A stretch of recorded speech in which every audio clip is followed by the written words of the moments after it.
नमस्कार दोस्तों, स्वागत है आपका बहुत ही महत्वपूर्ण जानकारी में। दोस्तों, पार्थिव शिवलिंग की पूजा की विधि, यानी दोस्तों प्रदीप मिश्रा जी भी यह विधि आपको नहीं बता रहे, क्योंकि जब प्रदीप मिश्रा जी पार्थिव शिवलिंग की ऑनलाइन पूजा कराते हैं, इतनी लंबी पूजा सामग्री बता देते हैं जो हमें मिलना भी मुश्किल है।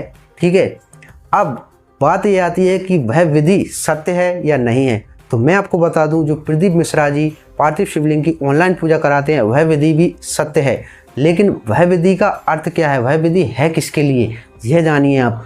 जो इतनी लंबी जो विधि है वह केवल ब्राह्मणों के लिए और सन्यासियों के लिए है, जिनके पास पूजा पाठ के अलावा अन्य कोई काम नहीं रहता। यह विधि उनके लिए है। गृहस्थ जीवन में इसकी दूसरी विधि बताई गई है, जो प्रदीप मिश्रा जी ने आपको नहीं बताई। ठीक है, वह सरल विधि है जो गृहस्थ जीवन में उपयोगी है, यानी जो प्रथम विधि है इसका ही पूर्ण रूप दूसरी विधि है, जो पूरी तरह है, पूर्ण रूप से सक्षम है पूर्ण फल दिलाने के लिए। ठीक है, तो देखिए दोस्तों, पार्थिव शिवलिंग के निर्माण की विधि मैंने पीछे बना दी है, आप उस वीडियो को देखिए, आपको जानकारी प्राप्त हो जाएगी कि पार्थिव शिवलिंग का निर्माण किस विधि से करना चाहिए, किन मंत्रों का उच्चारण करना चाहिए, सारी जानकारी मैंने पीछे उस वीडियो में दे दी है। इस वीडियो में आपको बताऊंगा कि पार्थिव शिवलिंग के निर्माण करने के बाद उनकी पूजा किन विधि विधान से, किन मंत्रों के साथ करनी चाहिए। ठीक है, और सबसे महत्वपूर्ण बात कि जब आप पार्थिव शिवलिंग का निर्माण कर उसकी पूजा करते हैं तो आपको किसी दूसरे की ज़रूरत नहीं है।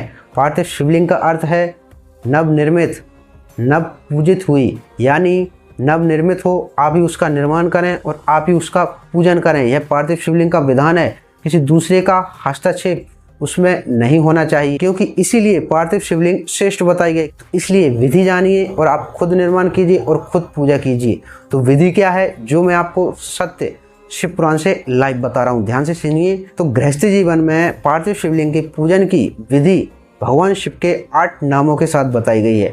अब वह 8 नाम कौन कौन से हैं, किस नाम का उच्चारण किस टाइम पर करना चाहिए, यह जानकारी आप ध्यान से सुनिए। देखिए, सूत जी कहते हैं, हे ब्राह्मणों, यह जो वैदिक विधि से पूजा का क्रमशः बताया गया है, इसका पूर्ण रूप से आदर करता हुआ मैं पूजा की एक दूसरी विधि भी बता रहा हूँ, जो उत्तम होने के साथ ही सर्वसाधारण के लिए उपयोगी है। यानी उत्तम होने के साथ सर्वसाधारण, यानी साधारण से साधारण विधि है दोस्तों। यह समझिए, साधारण से साधारण व्यक्ति इस विधि से भगवान शिव के पार्थिव शिवलिंग का निर्माण कर और उनकी पूजा कर सकता है।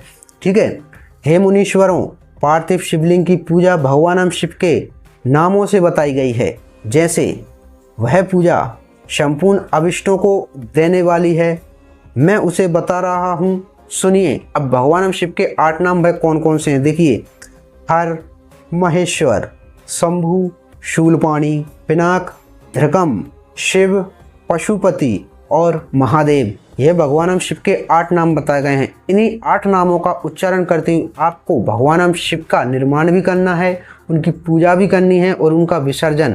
यानी दोस्तों, जब आप पार्थिव शिवलिंग का निर्माण कर रहे हों और उनके विसर्जन करने तक आपको इन्हीं 8 नामों का उपयोग करना है। ठीक है, इन्हीं 8 नामों का उच्चारण करते हुए आपको संपूर्ण विधि पूर्ण करनी है।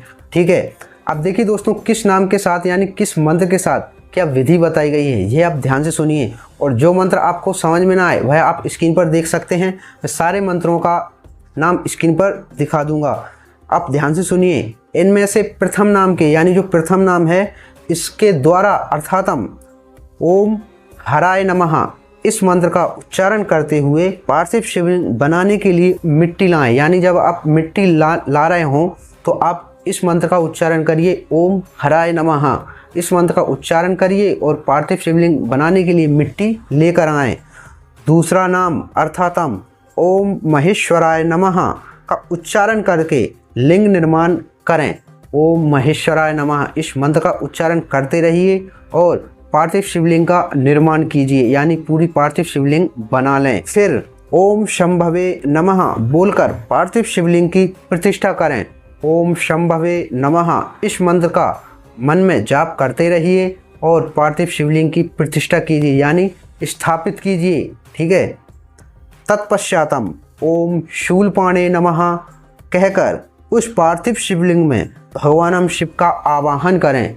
तो इस मंत्र के साथ भगवान शिव का आवाहन कीजिए कि आइए प्रभु, मैं आपकी पूजा के लिए प्रदत्त हूँ, यानी आपकी पूजा करने के लिए उत्साहित हूँ। आइए और मेरी पूजा सफल कीजिए। यानी जो भी आपके मन में भगवान शिव के बुलाने के लिए प्रति जो भाव उठता है, उस भाव को कहिए भगवान शिव से और उस भाव को रखिए उनके सामने और उनका आवाहन कीजिए। ओम पिनाक धृषे नमः कहकर उस शिवलिंग को नहलाएं। इस मंत्र का प्रयोग कीजिए और भगवान शिव पर जल समर्पित कीजिए, यानी उनको नहलाइए। ओम शिवाय नमः बोलकर उसकी पूजा करें, यानी ओम शिवाय नमः इस मंत्र का उच्चारण करते रहिए और उनकी संपूर्ण पूजा कीजिए। संपूर्ण यानी आप उन पर पुष्प चढ़ा रहे हों, बेलपत्री चढ़ा रहे हों, तो आप कुछ भी कार्य कर रहे हो पूजा में, आपको केवल इसी मंत्र का उपयोग अपने मन में करते रहना चाहिए। यानी इस पूरी पूजा में इसी मंत्र का उच्चारण करते रहना है। फिर ओम पशुपते नमः कहकर क्षमा प्रार्थना करें। इसके बाद जब पूजा आपकी समाप्त हो जाए, यानी खत्म हो जाए, तो ओम पशुपते नमः इस मंत्र का उच्चारण करिए और भगवान शिव से क्षमा प्रार्थना कीजिए कि जो भी पूजा में भूल चूक हुई हो या जो भी कमी रह गई हो, वो श्रुति को भगवान शिव क्षमा प्रार्थना करें और मेरी पूजा स्वीकार करें। तो इस मंत्र के साथ भगवान शिव से क्षमा प्रार्थना करना है और अंत में ओम महादेवाय नमः कहकर आराध्य देव का विसर्जन कर दें। अंत में ओम महादेवाय नमः इस मंत्र का उच्चारण करिए और भगवान शिव का जल में विसर्जन कर दीजिए। यह विधि है, यह विधि बहुत ही सरल विधि है और यह गृहस्थ जीवन के लिए बताई गई है, उपयोगी है। तो इस विधि से आपको किसी अन्य की ज़रूरत नहीं है, आपको कोई बड़े मंत्रों की ज़रूरत नहीं है, आपको ज़्यादा सामग्री की ज़रूरत नहीं है। जो आपसे बन सके उस सामग्री को एकत्रित कर लें। आपको कुछ भी ना मिले तो आपको 3 महत्वपूर्ण विधि अवश्य हैं जिनको आपको रखना अति आवश्यक है। पहली विधि कि आपको रुद्राक्ष धारण अवश्य करना है, बिना रुद्राक्ष के भगवान शिव अभिष्ट फल प्रदान नहीं करते। दूसरी विधि कि मस्तक पर भस्म का त्रिपुंड अवश्य होना चाहिए, इसके बिना भी भगवान शिव अभिष्ट फल प्रदान नहीं करते। तीसरी विधि कि भगवान शिव की पूजा में कुछ हो या ना हो, बेलपत्री होना अति आवश्यक है। तो ये 3 नियम हैं, यानी आपको जब भगवान शिव पार्थिव शिवलिंग बनाकर उनकी पूजा करें या आप वैसे भी पूजा करें, तो यह 2 नियम तो अवश्य महत्वपूर्ण बताए गए हैं। रुद्राक्ष और भस्म का तिलक, इन दोनों को लगाकर ही भगवान शिव की पूजा सफल होती है और भगवान शिव अभिष्ट फल प्रदान करते हैं, अन्यथा अभिष्ट फल प्रदान नहीं करते। और भगवान शिव की पूजा में बेलपत्री का होना अनिवार्य है, क्योंकि बिना बेलपत्री के भगवान शिव की पूजा सफल नहीं बताई गई।